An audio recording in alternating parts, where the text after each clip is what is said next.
Adiatou Fatiou John. Mais d'habitude, mon nom d'acteur s'appelle Fat John. Je suis d'abord le maître de Kung Fu du Tai Chi. Au Burkina Faso, ici, je suis un professionnel.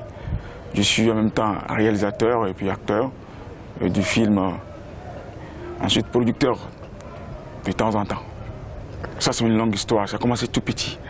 Déjà tout petit, ça fait paraître bizarre pour les autres, pour d'autres personnes. Je savais déjà ce que je voulais. Déjà 5 ans, je savais ce que je voulais. Donc, ma passion sur les arts martiaux et le cinéma a commencé déjà lorsque j'étais petit. Donc, ce n'est pas aujourd'hui. Je ne fais que faire ce qui me vient naturellement, en fait. J'adorais beaucoup les films de Bruce Lee, les histoires de Rambo, d'Arnold Schwarzenegger, les grands héros. Et tout de suite, nous sommes devenir un héros. Mais lorsque j'ai vu un jour le film de Chaka Zulu, l'acteur tellement m'a vraiment émerveillé, j'ai dit, tiens, ça, il faut que je devienne un comme lui. D'abord, j'ai commencé à enseigner les arts martiaux depuis que j'ai 15 ans. J'ai déjà à 10 ans, j'ai commencé 5 ans. À 10 ans déjà, je suis maître. À 15 ans déjà, comme je suis maître, j'avais des élèves. Et je récupérais même, c'est un peu bizarre, hein?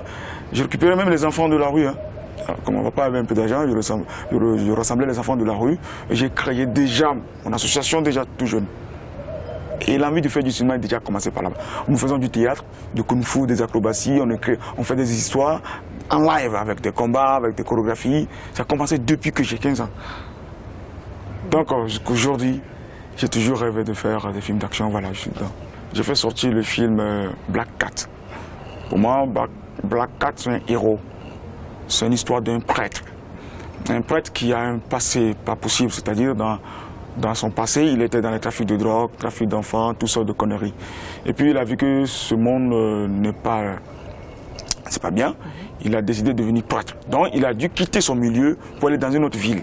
Et il s'est changé prêtre. Pendant des années, ses compagnons, ses amis le cherchaient, mais on n'arrive pas à toujours le voir.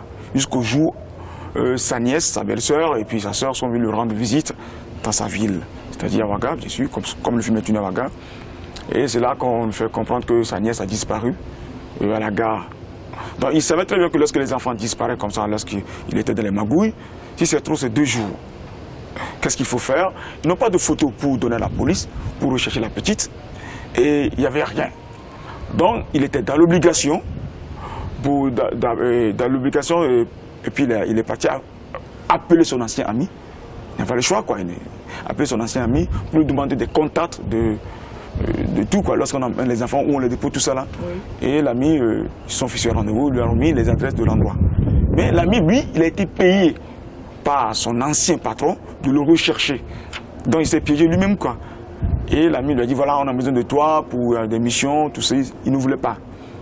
Donc l'ami a envoyé une espionne derrière lui, qui au moins sauvait les enfants. Parce que ce n'est pas seulement sa nièce qui l'a sauvé, il a sauvé aussi d'autres enfants. L'espionne a fait des photos, et c'est avec cette photo qu'on fait des chantages. Donc ce sont des séries qui vont se suivre. Mais on a fait la pilote qui est là, qu'au fur et à mesure, on va voir comment il va faire finir avec son passé et mieux faire sa préhistoire. Pour moi, il n'y a pas... Pour moi, le cinéma, c'est toute ma vie. Donc, quand on sépare le cinéma et moi, c'est comme s'il y a quelque chose que je n'ai pas accompli, en fait. C'est un moyen pour moi de donner un métier, de lutter aussi contre la pauvreté. Parce que c'est que le cinéma, ça englobe beaucoup de gens qui travaillent. C'est vrai qu'après, on voit un film, mais avant le film, il y avait tellement de gens qui ont travaillé. Donc, pour moi, c'est un moyen d'aider tous les pratiquants d'arts martiaux en Afrique. Au lieu de rêver de devenir comme Jackie Chan, Jet Li, mais l'Afrique aussi, aujourd'hui, les petits Africains peuvent rêver de devenir comme Fat John, le frère africain, peut rêver de devenir quelque chose de mieux. Voilà. Et donner du métier. Les gens qui pratiquent les arts martiaux peuvent dire, ok, si je pratique les arts martiaux, peut-être un jour j'aurai la chance de tourner avec Maître Fat, ou bien aller dans son club, pourquoi pas devenir comme un acteur, et je crée de nouvelles générations, et mon nom restera jamais, parce que dans la vie, on vit, on meurt, il faut quand même laisser quelque chose. Pour moi, c'est ça, c'est ma vie sur terre comme ça. Et je vis tous les jours pour ça. Voilà. Souhaitez-moi surtout bonne chance. Et que tout producteur, tout réalisateur qui veut faire des films, de grâce, surtout si c'est action, qu'il pense à nous. Qu'il met à la place qu'il faut, les hommes qu'il faut. nous sommes formés dans tous les domaines de l'action, que ce soit avec les jargons policiers et militaires, que ce soit des cascades combat et autres. On est là, c'est une association, on peut tout faire. Il ne faut pas qu'il y ait peur. Il n'a qu'à oser leur scénario, on peut tout faire. Parce que je sais que l'Afrique regorge beaucoup de talents. Mais aujourd'hui, j'ai déjà ouvert la porte aux jeunes Africains d'y croire. Voilà. Tous les spectateurs qui me regardent ici aujourd'hui, je suis africain. J'ai la peau noire. Je vous en prie, aimez les films. En général, aimez nos films qu'on va faire.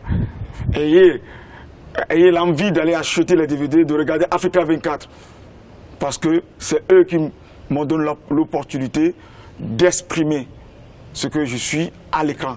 Pour vous, bien sûr, pour que vous ayez foi en vous, pour le développement de l'Afrique tout entière. Le cinéma, c'est sur Africa 24.